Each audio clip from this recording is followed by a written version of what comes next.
शिव के रथ को इस दुनिया में हमने है साकार देखा, उनके तन में बैठे शिव का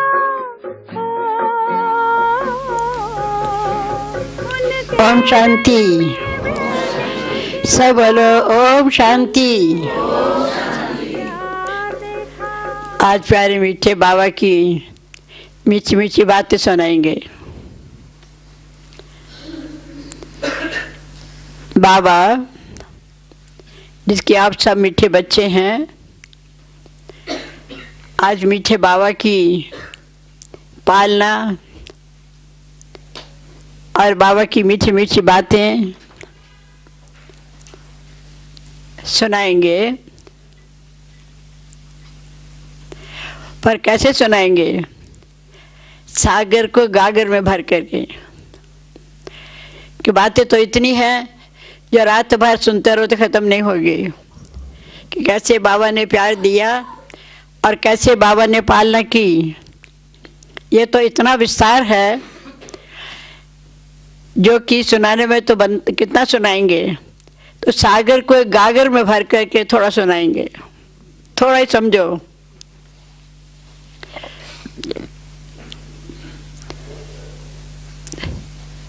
मीठा बाबा, हम कैसे बाबा के पास आए? क्योंकि भक्ति मार्ग में तो आप सबने याद किया ही है। सब भगवान को याद करते ही हैं भक्ति मार्ग में, और हमने भी बहुत याद किया। हंस कर भी किया, रो रो के भी किया। कि ना सुनोगे तो भी सुना ही देंगे रो रो के, नहीं आओगे तो भी बुला ही लेंगे रो रो के। ये बहुत अच्छा गीत प्यार से भक्ति मार्ग में गाते थे। तो एक बार की बात है, दिल्ली में सिर्फ 5 बजे हमारी कमला नगर से बस चलती थी। सब माता भाई उसमें जाते थे 5 बजे। तो बाबा का दरवाज़ा खुला होता था, अंदर घुस जाते थे। तो एक दिन बाबा का दरवाज़ा बंद था, हम लोग सब बाहर खड़े थे। तो दीदी ने वो भक्ति का छाना होता है वो हमारे हाथ में दिया कि बाबा का गीत गाओ। तो हमने गाया, नहीं सुनोगे तो भी सुना ही देंगे रो रो के। दरवाजे पर हाथ रख करके हमने बोला। तो आप देखेंगे बड़ा विचित्र बात है, बाबा ने फट से दरवाज़ा खोल दिया और कहा, नहीं नहीं मीठे बच्चे रोना नहीं, बाबा आ गया। बाबा तो आज तुम्हारे सामने खड़ा है, बाबा तो आ गया है, अभी क्यों रोना है? ना ना, अभी रोना बंद। इतना अच्छा लगा उस समय, इतना सुंदर सीन था कि जैसे भगवान ऊपर से उतर के नीचे आ गया है, ऐसा लग रहा था। सबको अच्छा लग रहा था। ये तो वहाँ का दृश्य है। बाकी हम उस जमाने की बात सुनाते हैं। जब हम ज्ञान में आए थे उस समय बाबा का कोई चित्र नहीं था, कोई वैसे दूसरे भी चित्र नहीं थे, मुरली भी नहीं छपती थी, कोई ज्ञान का भी कोई फोटो ही नहीं था। और हमने बाबा का चित्र भी नहीं देखा, बिना चित्र देखे ही बाबा से संबंध जोड़ लिया। जैसे आज शादी करने में, सगाई करने में भी फोटो दिखाते हैं ना, हमने फोटो के बिना ही बाबा से रिश्ता जोड़ लिया। शक्ल ही नहीं देखी बाबा कैसा है, सिर्फ नाम सुना बाबा आए हैं। जब हम आए थे शुरू में तो बहनों ने पूछा, आप जानती हो आप कौन हो? तो हमें तो अपना नशा था कि हमने बहुत शास्त्र पढ़े हैं, वेद पढ़े हैं, गीता रामायण भागवत कई बार पढ़ लिए हैं, तो हम कैसे नहीं जानते कि हम कौन हैं? तो बहनों ने पूछा, आप जानती हो आप कौन हो? मैं कहा, हाँ, हम परमात्मा का अंश हैं। कहते कभी टुकड़ा भी होता है कभी भगवान का? तो हमने समझा फेल हो गए। हमने कहा, अच्छा आप बताओ। नहीं, अंश नहीं हो, पर परमात्मा के वंश हो। आप आत्मा हो और परमात्मा की संतान हो। तो मुझे लगा कि यह हमारे से ज़्यादा जानती है। तो हम उनसे पूछा, आपको ये ज्ञान किसने सुनाया? कहती बाबा ने। बाबा ने? बाबा कहाँ है? बाबा माउंट आबू पर है। मैं क्या अपने बाबा को कितना समय से देखा? बोले आप 14 बरस हो गया हम बाबा के साथ रहे। तो हमें बड़ा आश्चर्य लगा कि हम तो घंटी टल्ली बजाते रह गए, आरती करते रह गए, और भगवान आपको पढ़ाता रहा, हमें को क्यों नहीं बुलाया? तो मैंने हैरान की थी, हमारी तरफ देखने लगी, क्योंकि जीवन में लौकिक में हमारा बाप नहीं था, हमने बाप देखा ही नहीं था, हमको बाप की इच्छा थी। जब बाबा शब्द सुना तो हमको लगा हमारा बाप आ गया। ना हमारे को बाप था, ना हमारे को भाई था। तो बाबा शब्द सुनते ही मेरे को लगा कि मेरा ही बाप आ गया। मन में बड़ी खुशी हुई और पूछा वो कहाँ है? बोले माउंट आबू पर। तो आबू नाम सुनते भी लगा, शास्त्र में पढ़ा है आबूदाचल पर्वत पर भगवान आएंगे, तो ये वही आबू पर्वत है। तो आबू पर्वत कैसे जाया जाता है? कहता है आप बताइए नहीं कैसे जाना होता है। अब 2-3 बहनें बैठी थी, अब कोई बताए नहीं कि आबू पर्वत पर कैसे जाना होता है। अच्छा हमें क्या प्रॉमिस करो कि हमको लेके तब जाना बाबा के पास, क्योंकि 14 वर्ष आप रह चुकी हो, अभी हमारी बारी है। तो बहनें हंसने लगी कि कितनी भोली है। तो कैसे जाएंगे? अब एक दो को देख के हंस रही हैं, लेकिन बोल नहीं रही कि वहाँ पवित्र रह करके ही जाया जाता है। पहले नियम था कि जब तक 1 बरस पवित्र नहीं रहे तब तक माउंट आबू नहीं आ सकते हैं, तब तक बाबा के सामने नहीं जा सकते हैं। अभी तो थोड़ा क्यों हो गई ज़्यादा। तो हम कैसे जाना होता है? प्रॉमिस करो हमारे से, हम जाएंगे। तो बहनें एक दो को देख के हंस रही हैं, मुस्करा रही हैं, लेकिन बोल नहीं रही कि पवित्र रहने से वहाँ जाना होता है। समझते जिज्ञासु आया कहीं भाग ना जाए। तो बहुत कहने पर एक भाई ने कहा, धीरे से बहुत कान में कहा, पवित्र रहने से वहाँ जाना होता है। अम्मी का बस इतनी छोटी बात है। कबीर जी ने कहा है पवित्र अगर सर देने से भगवान मिल जाए तो भी सस्ता जान, अगर सर देने से भगवान की प्राप्ति हो जाए तो भी बड़ी सस्ती है। भगवान तो मिल गया ना, सिर कट जाए तो क्या हट जाए, पर भगवान तो मिल जाए ना। तो सब समझने की ये तो भोलापन करती है। बोले घर वालों से पूछो, मैं कोई ज़रूरत नहीं है। जब हमारे मन में आ गया कि हम भगवान से मिलेंगे, हम बाबा से मिलेंगे, तो हम ज़रूर चलेंगे। ये हमारा शुरू का पहला आपको बताया कदम, हमारा कदम पहला कैसे ज्ञान में आए। तो उस समय ब्रह्मा कुमारी का नाम भी नहीं था, कहीं भी नाम नहीं था। ऐसा कहते थे लोग, पहाड़ से कुछ देवी आई हैं, वो ज्ञान सुनाती हैं। और दूसरी बात कहते हैं कि उसके बाबा का साक्षात्कार भी होता था। तो फिर तो हम बाबा को बहुत पत्र लिखे। फिर लास्ट में मम्मा का पत्र आया कि अगर तुमको इतनी लगन है तो आती क्यों नहीं हो, आ जाओ। जैसे मम्मा का निमंत्रण मिल गया और हमने तैयारी की मधुबन आने की। अब आए तो कैसे आए, क्योंकि हम लोग के घरों में ये आज्ञा ही नहीं थी, ये सिस्टम ही नहीं था कि हम लोग अकेले जा सकते हैं। शॉपिंग जाना, बाजार जाना, ये तो हम लोग के जीवन में था ही नहीं कि रॉयल फैमिली के लोग तो नहीं जाते थे। आजकल तो आसान हो गया, सब जगह दुकानों पर बातें करने जाती हैं। वो ज़माने, हमारे ज़माने पर नहीं था ये। फिर हमने उन बहनों को बोला कि लौकिक सास को ले जाएं तो वो जा सकते हैं। बोले नहीं, वो तो ज्ञान सुना ही नहीं है, वो कैसे जाएगी, कि उल्टा उठाए तो। कहने बुजुर्ग क्या उठाएगी, वही जाएगी साथ, हम जाएंगे। तो उसको लेके हम पहली बार आए बाबा के पास। तो 4-5 आए हुए थे। तो बाबा ने सबसे पूछा कि बच्चे पहले कभी आए थे? तो कोई तो चुप कर गया, कोई ने कहा हाँ पहले आए थे। तो हम तो कुछ नहीं बोले, ना बाबा ने हमसे पूछा, बस हम बाबा को देखते ही रह गए बस। और ऐसा लगा कि इस लोक में नहीं है, अभी हम कहीं ऊपर के लोक में चले गए हैं। इतना सुंदर दृश्य था, जैसे मामा बाबा सामने बैठे हुए हैं और हम आके सामने बैठे हैं। 5-7 लोग थे, तो भी समझते थे एक पार्टी आ गई। शुरू की ये बात है।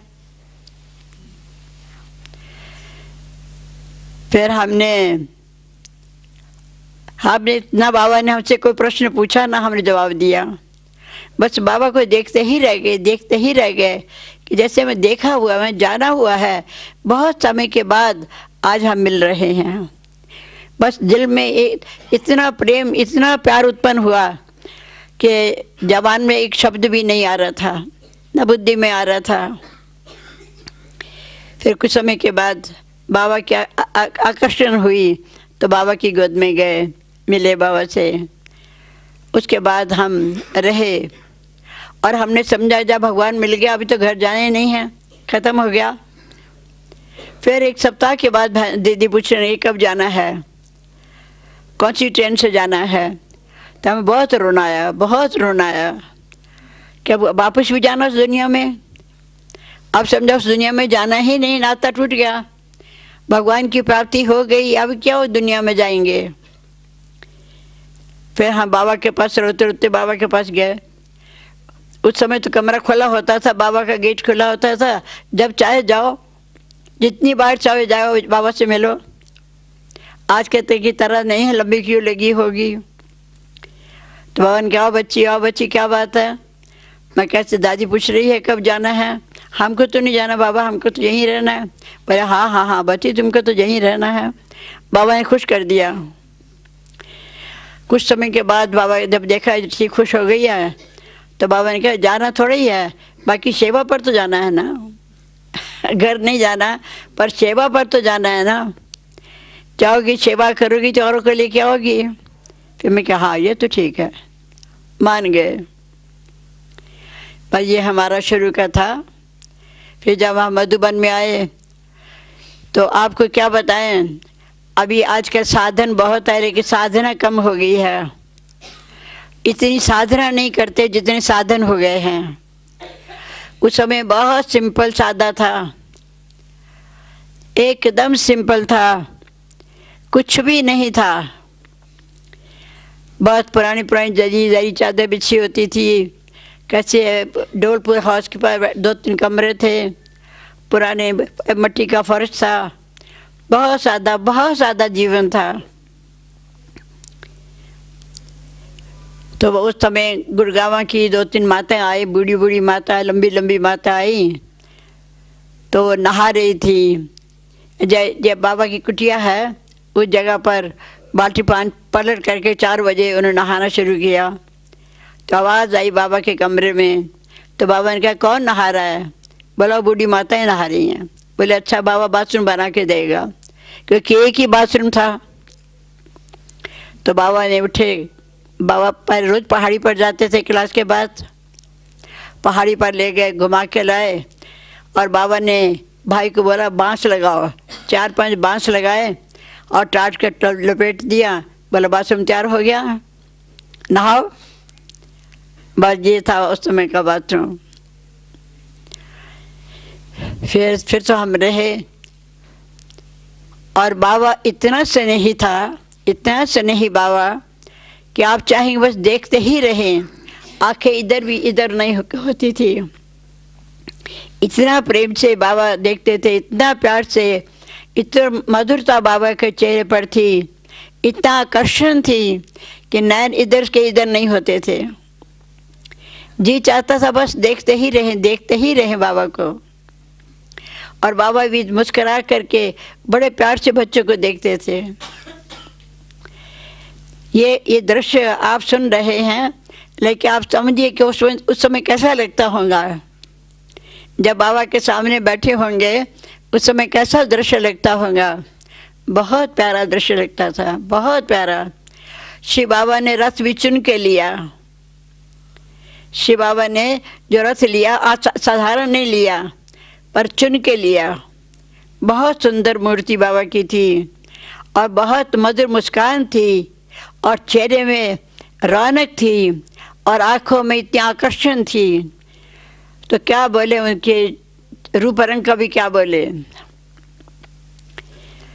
तो इस प्रकार से मधुबन में हम 1 सप्ताह रहे शुरू में।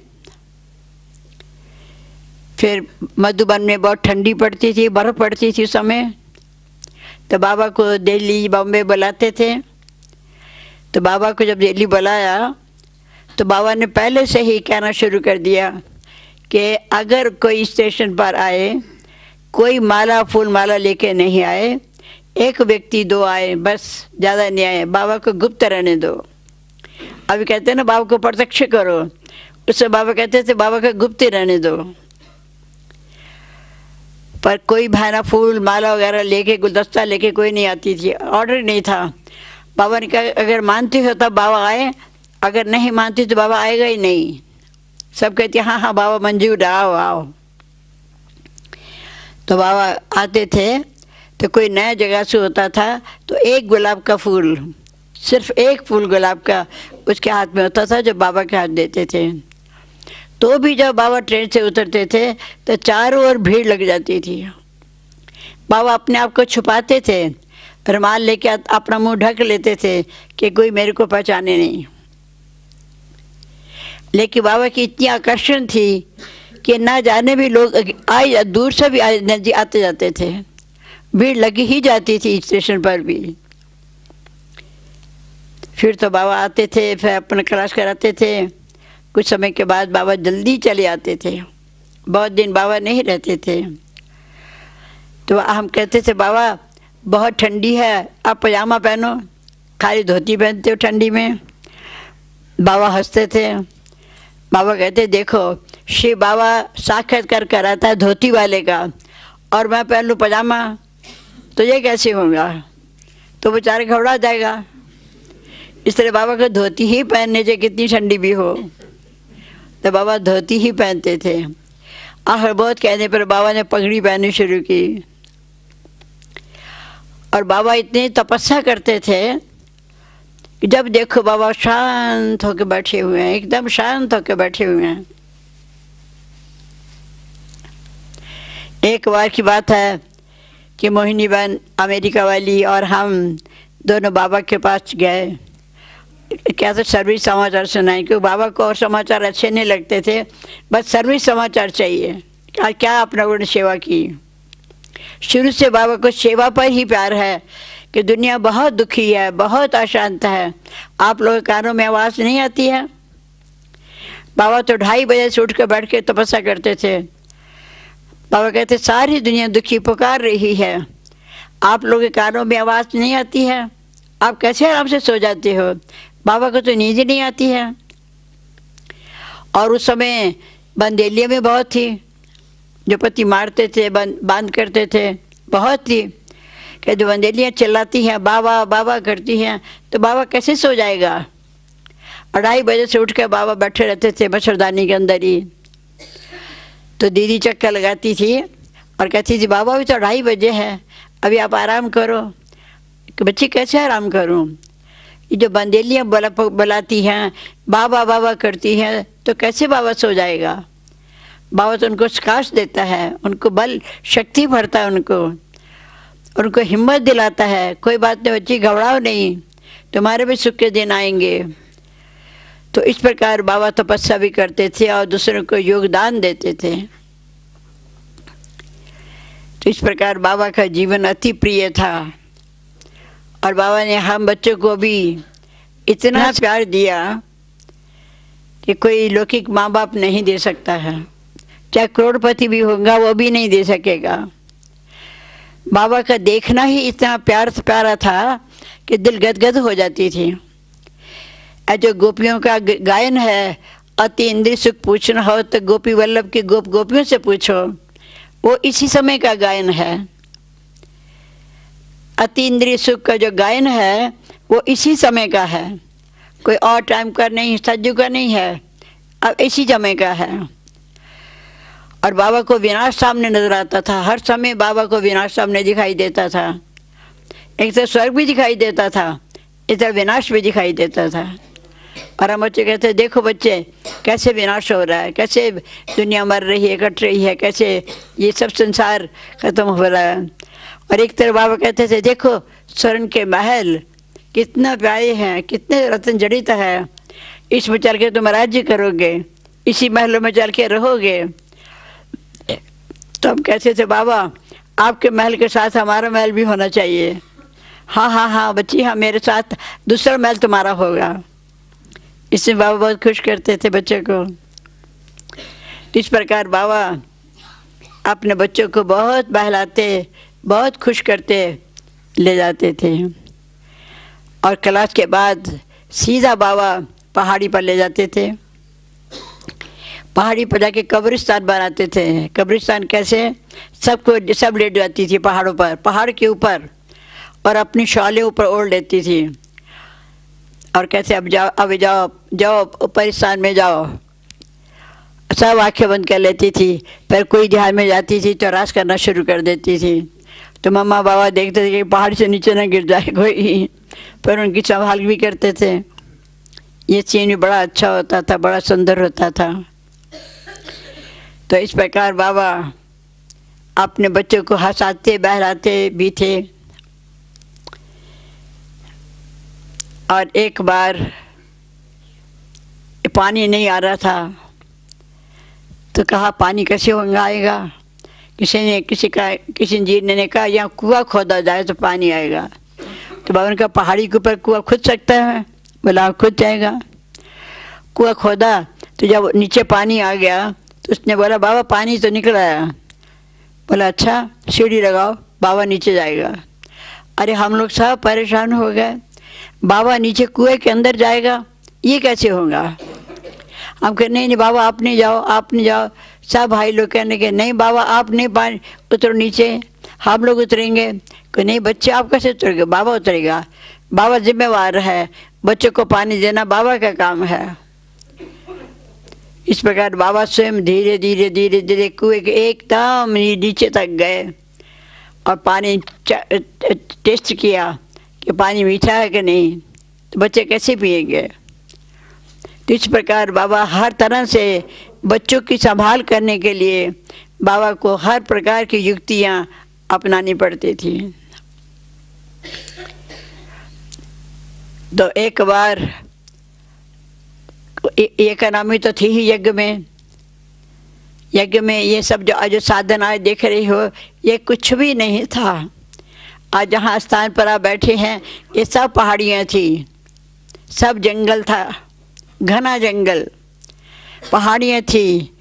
जब पहाड़ी को तोड़ते थे तो छोटा सुराख करके उसके अंदर बम डालते थे तो पहाड़ी फट जाती थी। फटने से फिर पत्थर उड़ते हैं। तो बाबा हम सबको कहते थे बच्ची अंदर जाओ पत्थर टूट रहे हैं। क्या बाबा पहले आप अंदर आओ।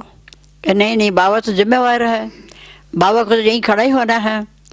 शिव बाबा ने इसको जिम्मेवार बनाया तो जिम्मेवार बन के खड़ा रहेगा, आप लोग अंदर जाओ। हम लोग कहें नहीं बाबा आप अंदर आएंगे तो हम अंदर जाएंगे, नहीं तो हम यहीं खड़े रहेंगे। अगर पत्थर आएगा तो पहले हमको लगेगा, पीछे आपको लगेगा। तो बाबा हंसते भी थे। तो इस प्रकार से ये सब जो बना है, आज हम कहते हैं जिसकी रचना इतनी सुंदर वो कितना सुंदर होगा। तो फिर बाबा ने ये जो पहला हॉल ये बना हिस्ट्री हॉल, तो बाबा इतने खुश हुए कि चलो एक हॉल तो बना है, बैठने की जगह बच्चों की तो बनी है। इस पर बाबा बहुत प्रसन्न होते थे। और बाबा ने हम बच्चों की पालना बहुत तरह से की है, खाने से पीने से। यज्ञ में इकोनॉमी होते हुए भी बाबा हमको अच्छा खिलाते थे। एक बार यज्ञ में दाल नहीं थी, ये भी आपको बात सुनाते हैं। बहुत थोड़ी दाल थी। भोली दादी ने कहा बाबा दाल तो बहुत थोड़ी है, सबको पूरी एक बार तो हो जाएगी, दोबारा कोई मांगेगा तो नहीं होंगे। बाबा ने कहा तुम लिख के बोर्ड लगा दो कि दोबारा दाल लेने कोई नहीं आया। उसने लगा दिया। एक माता थी बुजुर्ग, वो पड़ी हुई नहीं थी, वो गई दाल मांगने, कहे भरी दाल दाल दो। कहे तूने बोर्ड नहीं पढ़ा? कहती मैं पड़ी हुई नहीं हूँ। तो बाबा ने आवाज़ सुन ली। बाबा ने कहा आओ बच्ची आओ बच्ची आओ, दाल पड़ी है। बाबा नहीं खाता दाल, बाबा को दाल नहीं अच्छी लगती है, आओ आओ। बाबा ने अपनी दाल उसको दे दी। इतने में क्या हुआ, देखते कि एक बैलगाड़ी, देखो भगवान की कुदरत है, एक बैलगाड़ी में दालों के थैले भरे हुए आ रहे हैं और दरवाजे के अंदर आने लगी। तो जो बहनें पहरा देती थी, कि भाई तो थे नहीं, तो बहनें पहरा देती थी। और ये पहरा भी एक तरफ बाबा पहरा देते थे रात को, एक तरफ मामा पहरा देती थी। और बहनें भी टाइम टू टाइम बहनें भी पहरा देती थी। तो इतने भाई थे नहीं। तो उसने बोला बहन ने कि तुम रास्ता भूल गए हो, तुमको कहीं और जगह जाना होगा, तुम इधर आ गए हो। कहते नहीं नहीं, यहाँ का ही पता दिया। किसने भेजा? उसने अपना नाम नहीं बताया। और डिस्कशन करने लगी। तब बाबा ने आवाज़ सुनी। बाबा ने कैसे भाई को बुलाओ, बुलाया, पूछा किसने भेजा? कहता ये पता नहीं किसने भेजा है, दालों के थैले की और ठेला पूरा भरा हुआ है। उसने कहा ब्रह्मा कुमारी स्थान पर जाओ, तो उसने भेज दिया। तो ऐसा टाइम टू टाइम मदद होती थी शिव बाबा की। बाबा हमेशा कहते थे कि ये मेरा काम नहीं है, ये ऊपर वाले का काम है। वो आपे खिलाएगा अपने बच्चों को, भूखा नहीं रखेगा। जब भेजता था बाबा कहे देखो शिव बाबा ने अपने बच्चों को भेज दिया, देखो शिव बाबा बच्चों को भूखा नहीं रखेगा, पूरा खिलाएगा बच्चों को। तो उस समय माउंट आबू में दूध नहीं मिलता था, सब्जी नहीं मिलती थी, फल नहीं मिलता था, कोई डॉक्टर नहीं था, कोई दवाई नहीं मिलती थी। और बहुत बूढ़ियाँ बूढ़ियाँ थी बहनें, माताएं बहुत बूढ़ी थी। एक बाबा की बहन थी, मम्मा की माँ थी, रस्तमणि दादी की माँ थी, ऐसे बहुत बुढ़ियाँ थी। सब बुढ़ियाँ थे, लेकिन दवाई है कोई नहीं। तो इस पर बाबा देखने जाते थे और बाबा कहते थे बुढ़ियाँ जितना बाबा बाबा करती है इनकी आयु बढ़ती जा रही है। तो बड़ा खुश होती थी, बहुत खुश होती थी। बाबा मेरे मीठे बाबा, मेरे मीठे बाबा, बाबा बाबा करती ही रहती थी। तो हम लोग भी बाबा के पीछे पीछे रहते थे और हम भी देख देख के खुश होते थे कि देखो धन्य ये माताएं हैं जो इतना त्याग करके बाबा के पीछे पीछे आई हैं और बाबा इनकी पालना कर रहा है। और बाबा ने हमारी भी बहुत प्रेम से पालना की। और बाबा बहुत ध्यान अवस्था में रहते थे, बहुत योग करते थे।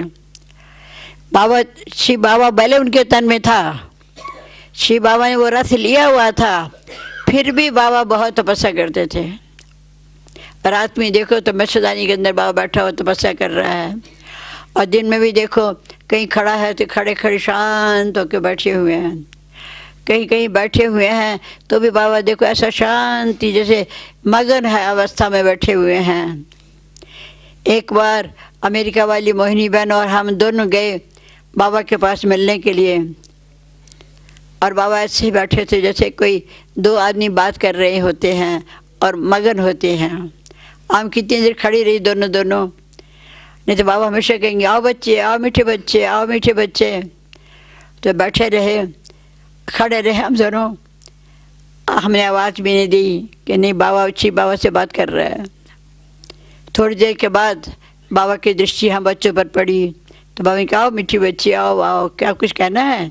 हम कह नहीं बाबा कुछ नहीं कहना। फिर बाबा उसी ध्यान अवस्था में चले गए। तो ये सुनाने का मतलब यह है कि बाबा कितने, जिस उनके रस में शिव बाबा था, उनको मालूम था कि शिव बाबा अपना कार्य करा रहा है इस रस के द्वारा, तो भी वो शिव बाबा कितना याद करते थे। आज हम बच्चों को कितना याद करना चाहिए, कितनी लगन से बाबा को याद करना चाहिए, उतना उत्तम करते नहीं हैं। आज साधन है लेकिन साधना नहीं है। उस समय साधन नहीं थे लेकिन साधना थी, बहुत तपस्या थी। कहीं आवाज़ नहीं थी, शोर नहीं था, सबको बोलते नहीं थी ज़्यादा, चुपचाप शांत होकर बाबा को याद करते थे। तो इतना सुंदर वातावरण लगता था, बस बात नहीं पूछो। और बाबा के दिल में रहम, दया, करुणा से भरपूर था। इतने प्यार की नज़र से बाबा देखते थे कि देखने वाला इतना संतुष्ट हो जाता था, बिना कुछ बोले ही वो खुश हो जाता था, दिल भरपूर हो जाता था कि बाबा ने मेरे को देखा, बाबा की दृष्टि मेरे पर पड़ी। दृष्टि पड़ते ही बाबा की वो निहाल हो जाता था। ऐसी बाबा दृष्टि में रूहानियत थी। आज अगर हम बच्चे इतना बाबा को याद करें तो रूहानियत हमारे में भी आ सकती है। क्यों नहीं असबाब में आती है, हमारे में क्यों नहीं आएगी? हम भी तो बाप समान बन रहे हैं ना। इतना बाबा जो हमको पढ़ा रहे हैं कि ये बाबा का घर भी है, जिस घर में हम बैठे हुए हैं ये बाबा का घर है, तो हमारा भी घर है। बाबा हमारा टीचर है, बाबा हमारा सतगुरु भी है। सभी रूपों से बाबा हमारी पालना कर रहा है, लेकिन हमको भी बाबा को पूरा फॉलो करना चाहिए। बाबा हमेशा कहते थे बहुत से बाबा को याद करो, बहुत मन से सेवा करो। दुनिया बहुत दुखी है, दुनिया बहुत अशांत है। इन दुनिया को आप लोग मदद नहीं करेंगे तो कौन करेगा? और बाबा कहते थे एक दिन सब धर्म वाले आके यहाँ माथा टेकेंगे, इस दर पर सबको आना है। तो आज हम देख रहे हैं ना, कहाँ कहाँ से लोग, कहाँ कहाँ जाति पाति बना देख करके सब लोग आ रहे हैं ना। ईरान के, इराक के, सब जगह से लोग आ रहे हैं। हर जाति वाले, हर धर्म वाले आ रहे हैं। हम नैरोबी में थे तो वहाँ लोग बड़े तीखे थे। आज कहते हैं नैरोबी वाले जो शाह जिनको बोलते हैं वो भी आ रहे हैं, उनकी स्त्रियाँ भी आ रही हैं, उनका परिवार भी आ रहा है ज्ञान में। तो इस प्रकार आज भी वो उनको टचिंग हो रही है कि शांति मिलेगी तो वहाँ मिलेगी।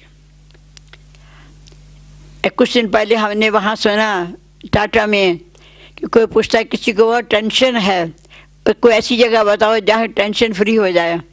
और कहते भाई कोई और जगह नहीं है, एक ही जगह पहाड़ी पर ब्रह्मा कुमारी के ब्राबू में है, वहीं जाओ, वही टेंशन फ्री होंगे। उनको कोई टेंशन नहीं है, क्योंकि जो इच्छा होती है वो टेंशन पैदा करती है। जो इच्छा ही नहीं, इच्छा मात्रम अविद्या है, उनको टेंशन कहाँ से आएगी? तो इसलिए उनको जाना है, टेंशन फ्री होना है तो जाओ माउंट आबू पर जाओ। दूसरे ने, ये ज्ञानी भाई नहीं, दूसरों ने, लोगों ने कहा टेंशन फ्री होनी है तो माउंट आबू पर जाओ, वही आपका इलाज करेंगे। अभी आप सोचिए, जो हम बाबा के बने हैं तो हम बच्चे तो कितनी टेंशन फ्री होना चाहिए, कितनी बाबा की लगन में मस्त मगन रहना चाहिए। बाबा रात दिन हमको इतना पढ़ा रहे हैं, इतना सिखा रहे हैं। तो एक बार बाबा का धर्मराज जब देखा, आपको वो भी सुना देते हैं। एक बार हमारा जब पाठ संघर्ष का चल रहा था, संघर्ष चले गई, ज्ञान में चलने बाद संघर्ष चले गई ही, खूब चल रहा था संघर्ष का पाठ। तो हम थोड़ी दूरी पर उन्होंने मकान बनाया कि ब्रह्मा कुमारी से थोड़ा दूर जाए, मकान दूरी पर बनाया। और सवेरे जब हम 4 बजे आते थे तो कुत्ते भौंक रहे हैं, रोड की लाइट बंद हो जाती है, टॉर्च लेके चलते हैं, टॉर्च बंद हो जाती है तो लालटेन लेके चलते हैं। तो ऐसे चलते चलते पहुंच जाते थे। और आगे नियम था कि 4 बजे का योग सेंटर पर ही जाके करना है। 4 बजे का योग सेंटर पर ही जाके करना है। तो जब आते थे तो रास्ता इतना, बारिश की बूंदाबांदी होती थी, कीचड़ भी होता था, कुत्ते भी भौंक रहे हैं, लाइट भी नहीं है, ऐसी हालत में भी चलते जा रहे हैं, कुछ होश नहीं है कहाँ जा रहे हैं। इतना बाबा अपनी प्यार से खींचत ले जा रहा है। तो जब वहाँ पहुँचे तो आए, कमला नगर में आए जहाँ पहला सेंटर था। तो वहाँ क्लास हुआ, क्लास पूरा होने के बाद सब अपने अपने घर में चली गई, हम भी चले। तो जब को बस बदली करनी पड़ती थी रास्ते में, तो जब बस बदली करने लगी तो सुना कि आज बाबा सेंटर पर आ रहे हैं। बाबा दिल्ली में थे, लेकिन बाबा दूर एकांत जगह पर रहते थे। तो हमने कहा कि चलो हम दूसरी बस क्या करनी है, वापस वासी चलते हैं, शेर बाबा का क्लास करके फिर वापस घर जाएंगे। तो हमने उतर करके एक बस से दूसरी बस की टिकट ले ली और बस में बैठ करके फिर वापस सेंटर पर चले गए। जाके जो बहन जी का कमरा था उसमें जाके हम सो गए। और बोल दिया कोई हमारे लिए पूछना आए तो आप बोल देना यहाँ नहीं है। क्या झूठ बोलाती हो? मैं कि हमारे लिए आज झूठ बोलो, कोई हर्जा नहीं है। तो हम जाके सो गई। तो रात को लक्ष्मीपति आया, पूछा यहाँ पुष्पाल है? बोले नहीं, आई नहीं है यहाँ पर। तो चली गई, सब बातें गई तो वो भी चली गई। बोले घर तो पहुँची नहीं है, कि मालूम नहीं कहाँ गई। फिर उसने समझा गई होंगी तो बाबा के पास ही गई होंगी और कहीं नहीं जाएगी। फिर जहाँ बाबा रहते थे 10 किलोमीटर 12 किलोमीटर दूर, फिर वो वहाँ गया। वहाँ जाके पूछा, गुलजार दादी की मदर थी, जिसको ऑलराउंडर दादी कहते थे, जब वो थी तो उनसे पूछा कि यहाँ आई है? बोले नहीं, यहाँ तो नहीं आई।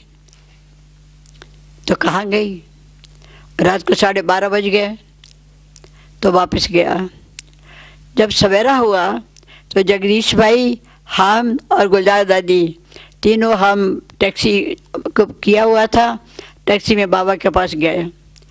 जब आगे आगे वो माता जा रही है कहने के लिए बाबा को कि रात को आज उसका पति आया पूछने के लिए, और पीछे पीछे हम लोग जा रहे हैं, सीढ़ी चढ़ रहे हैं। तो बाबा ने पूछा पता करो वो कहाँ गई रात को? रात को 12 बजे आया, कब घर पहुँचा होगा? रात को 1-2 बज गए होंगे। इतनी बाबा के दिल में उसके लिए प्यार सुनिए।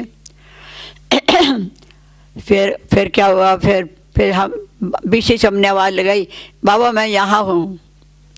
पर तुम यहाँ हो? और वो रात को तुमको ढूंढता रहा और तुम यहाँ हो? क्या कैसे हुई? फिर बताया कि रात को हम बाहर रहे, उसे टैक्सी में हम यहाँ आए, हमने सोचा बाबा का क्लास करके फिर जाएंगे। बस बाबा आज से बैठ के, बाबा जाएगा नहीं क्लास, आज बाबा क्लास कराएगा ही नहीं। एकदम बाबा बहुत सीरियस होके, जो बाबा कभी सीरियस नहीं होते, उस दिन बाबा सीरियस हो गया कि नहीं बाबा क्लास में जाएगा ही नहीं, आज क्लास कराएगा ही नहीं। तो हमने पीछे से कहा बाबा दुनिया ठुकराती है, आप भी ठुकराते हो। इतना कहा, बाबा की आंखें भर के आई। बाबा की आंखों में कभी पानी आता नहीं था, पर आंखों में पानी आ गया, लेकिन बाहर नहीं टपकता था। हमारे लोग तो बाहर ही टपक जाते हैं। फिर हम कहा अच्छा मैं जा रही हूँ। मैं नीचे उतर आई तो बाबा ने पीछे 2-3 भाइयों को भेजा, जगदीश भाई जी को भेजा, औरों को भेजा, जाओ जाओ जाओ कुछ खिला पिला के भेजना। तो हमने कहा कि सब मेरे पीछे आए, कुछ आ लेके आया, कटोरी लेके आया। हमने कहा नहीं हम कुछ नहीं खाएंगे, हम ऐसे ही जाएंगे। और ठंडी हवा चल रही है, सर्दी का मौसम था। तो हम सीधा बस भी थोड़ा दूर मिलती थी, अब तेज़ी से अपना चलती जा रही हैं और जाके बस में हम बैठे। जब घर पहुँचे तो कहने आज तुम्हारा फैसला होगा, चलो आज तुम्हारा फैसला करेंगे। क्या ठीक है। अब जलने का, मैं कहा रात का भी कुछ नहीं खाया, दिन का भी नहीं खाया, रात का भी नहीं खाया। अब थोड़ी भूख प्यास तो लगी थी। तो हम किचन में गए तो वहाँ गिलास में दूध पड़ा था। मैंने समझा रात को हम दूध पीते हैं, इसलिए रात को नहीं आई तो मेरे लिए रखा होगा। मैंने उठा के वो दूध पी लिया। बाद में उनसे पूछा दूध मेरे लिए रखा था? बोले रात को बिल्ली जूठा कर गई थी, वो पड़ा था। ओए होए होए, इतना ख्याल हुआ बिल्ली जूठा कर गई, वो दूध आज का मुझे मिला। तो मैं बहुत अब बाहर निकले कैसे, अब तो पी लिया, अंदर चला गया। तो इस प्रकार कई घटना होती थी। फिर जब बाबा को सुनाते थे तो बाबा को बहुत दया आती थी, बहुत धर्म करते, बहुत बाबा प्यार करते थे। बच्ची कोई बात नहीं, थोड़ा दिन सहन कर लो, हर्जा नहीं है। तो बाबा के प्यार का वर्णन कहाँ तक करें। बहुत बाबा ने प्रेम से, बहुत प्यार से हम बच्चों को पाला है, बहुत प्रेम से पाला है। और हम सेवा जानते नहीं थे, सेवा किसको कहते हैं। मैं समझते घर में नौकर चाकर होते हैं, काम करने वाले, ऐसे ही कोई सेवा होगी, झाड़ू पोछा लगाना होगा, कोई सेवा करनी होगी। ज्ञान की सेवा होती है ये मालूम ही नहीं था। फिर बाबा ने बताया कि ज्ञान किसी को सुनाना यही सेवा करना है। तो फिर जाके फिर सेवा करनी शुरू किया। फिर कई गांव में, देहात में, कई जगह गए। अब तो दिल्ली बहुत अच्छी बन गई है। उस समय दिल्ली की सड़कें सब टूटी फूटी थी, कहीं गाड़ी मोटर नहीं मिलती थी, कहीं टेम्पो नहीं मिलता था, कई जगह पैदल जाते थे, कई रोडे पत्थर पर जाते थे। कैसे कैसे जाके सेवा करते थे। तो सब बाबा को सुनाते थे। तो बाबा को बहुत ध्यान से बाबा सुनते थे और बहुत प्यार करते थे कि बच्चे धर्म के धक्के तो खाने ही पड़ेंगे। तो इस प्रकार से सेवा का आरंभ हुआ। फिर हम जब यहाँ आए तो संगम भवन पर रहे, 1 बरस रह के म्यूजियम बनाया। फिर दीदी ने हमको जर्मनी में भेजा। दादी जानकी का पत्र आया कि कोई मददगार नहीं है, हम अकेली हैं यहाँ पर। तो हमने धीरे से कह दिया दादी जानकी के पास किसी को भेज दो। तो मनोहर दादी पास बैठी थी, उसने कहा इसी को भेजो। तो हमारा प्रोग्राम बन गया जर्मनी जाने का। तो किसी ने पूछा इंग्लिश पढ़ी हुई हो? मैं क्या बचपन की पढ़ी हुई है, अभी थोड़ा पढ़ी हुई है। कुछ ने पूछा मेरे से पढ़ी हो या नहीं पढ़ी हो, बस तुमको जर्मनी जाना ही है। पहले बोला लंदन जाना है, फिर बोला नहीं जर्मनी जाना है। तो इस प्रकार जर्मनी चले गए, 22 बरस जर्मनी में रहे। तो जर्मनी की सेवा अच्छी रही। जर्मनी के लोग भी अच्छे स्नेही हैं जो आज तक स्नेह रखते आ रहे हैं। इस प्रकार बाबा अपने बच्चों को बहुत प्रेम से बहुत प्यार से संभालते हैं। इसी हॉल में ब्रह्मा भोजन होता था। बाबा मम्मा जहाँ ज़मीन पर बैठते थे, कुर्सी टेबल तो होता ही नहीं था। तो जब गांव के लोग आए, उनको जब ब्रह्मा भोजन खिलाया तो सबको चम्मच दिया खाने के लिए। अब बेचारों को गांव वाले क्या जाने चम्मच से खाना कैसे होता है। और चम्मच देखते हैं ऐसा ऐसा करते हैं कि चम्मच को क्या करना है, इसको क्या करना है। तो बाबा में परख शक्ति तो बहुत तेज़ थी। बाबा ने दूर से देख लिया कि बेचारे चम्मच लेके सोच रहे हैं क्या करें, इसको कैसे करें, ऐसे खाना कि जैसे खाना है, ये भी पता नहीं था उनको।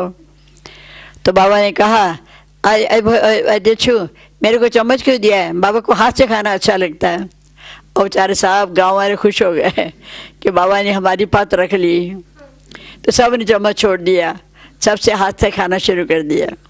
तो सभी खुश हो गए। इस प्रकार बाबा में परख शक्ति महान थी, तभी हीरो का व्यापारी बनाना।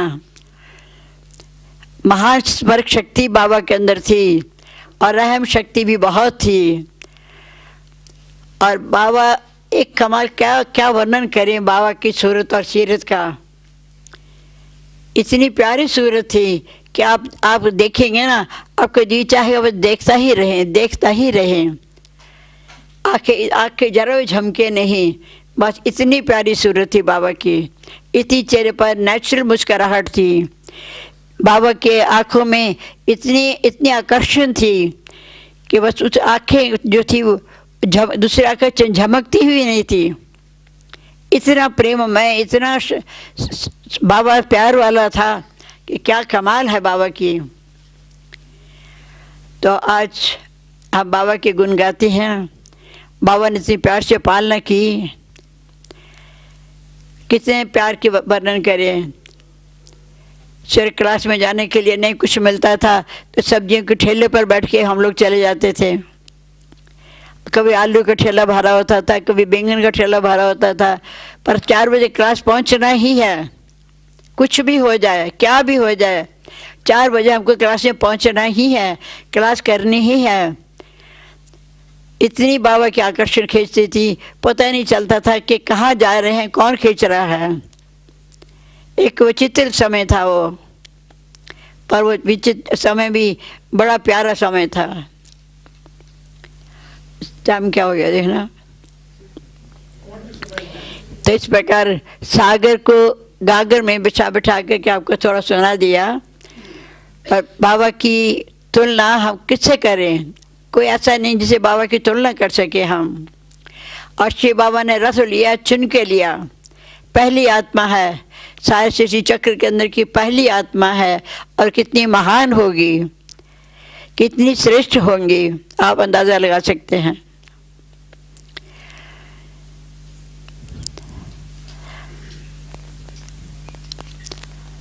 और बाबा यही बताते थे कि देखो धर्मराज भी यही होगा। धर्मराजपुर अगर बाबा के फरमान पर नहीं चले, अवज्ञा की, बाबा की श्रीमत का पालन नहीं किया, तो यही फिर उस धर्मराज के दरबार में मिलेगा। देख लो, ये चेहरा देख लो, यही मिलेगा धर्मराज के दरबार में। ये भी बाबा कहते थे। और जो लोग आते थे, थोड़े भी आते थे तो समय लगता था बहुत आ गए, 10-15 भी आते थे तो लगता था बहुत बड़ी पार्टी आ गई। और बाबा कहते थे आगे चल कर के तुमको लाखों लोग आएंगे और हर धर्म की आत्मा आकर के यहाँ माथा टेकेगी, यहाँ से अपना हक लेगी, क्योंकि बाप तो बाप सबका बाप है ना, किसी एक का बाप नहीं, सबका बाप है। इसलिए सबको आकर के अपना वर्षा तो लेना ही है।